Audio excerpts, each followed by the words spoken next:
ساس کا یہ کہنا کہ آپ کی تربیت صحیح نہیں ہوئی، میرا خیال ہے یہ جملہ درست نہیں ہے، یہ نہیں کہنا چاہیے. اس کی دل آزاری بھی ہوگی، یہ ڈائریکٹلی بلیم جاتا ہے ان کے والدین کے اوپر. ظاہر سی بات ہے تربیت صحیح نہیں تو یہ تھوڑی بولیں گے بڑی اچھی تربیت ہو کر کے سکتا ہے کہ بھیجا. ماں باپ نے بہت سمجھایا ہو، یہ سیکھ کر نہ آئی ہو. یہ کب لازم آتا ہے؟ کیا ضروری تھوڑی ہے کہ اس بچی کی زمین پر ماں باپ نے تربیت کی برسات نہ کی ہو، لیکن اب یہ بچی کی طبیعت میں ایبزارب کرنا ہی نہیں تھا تو نہیں ایبزارب بیچاری کر سکی، اس کو نہیں جذب کر سکی. تو یہ تو پریکٹیکل دنیا بھر میں چیزیں ہیں. اب ہزاروں کو سمجھاتے نہیں سمجھ پاتے بھائی. تو اولاد میں بھی ایسا ہوتا ہے، اولاد کی بے عملی یا اولاد کی مطلب کہ اس طرح بے توجہی یہ ماں باپ ہی کا قصور ضروری نہیں ہے. والدین کو چاہیے کہ اپنی بچیوں کی شادی سے پہلے ایسی تربیت کر دیں کہ اسے سسرال میں جا کر شرمندگی نہ ہو. اب رہی بات ساس صاحبہ کی کہ اگر ساس صاحبہ کو لگتا ہے کہ بہو میں یہ نہیں ہے تو اس کو طعنہ اور طنز و تنقید کر کے اس کی اصلاح کرنے کے بجائے اس کی اس طرح تربیت اس سمجھ لے کہ یہ مجھے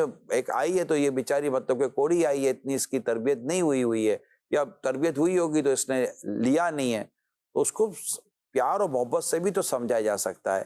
پھر الگ سے بیٹے کو بھی کہا جا سکتا ہے کہ بیٹا یہ نہیں کہنا کہ میں نے کہا ہے. تھوڑی سی بہو کی جو نا اس طرح آپ ڈانٹ کر نہیں، آہستہ آہستہ اس کو ایڈجسٹ کریں اپنے گھر کے ماحول میں.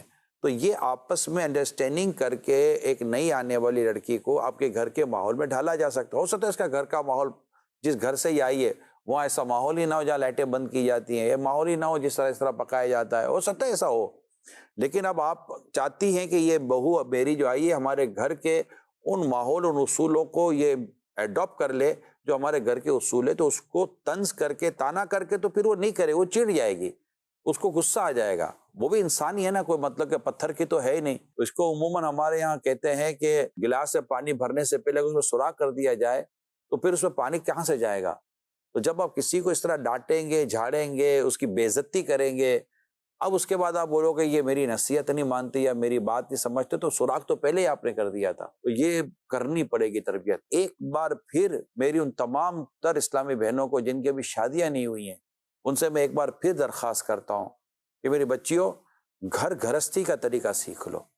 اور آپ کی امی کو یہ چاہیے کہ وہ آپ کو یہ سکھائے، اور آپ کے ابو کو بھی چاہیے کہ وہ آپ کو حسب حال آپ کی چیزوں کی تربیت کرے، تاکہ آپ وہ چیزیں کر سکے سسرال میں جا کر جو وہاں کی ڈیمانڈ اور ریکوائرمنٹ ہے. خدا نہ خواستہ بہت زیادہ شرمندگی نہ ہو جائے.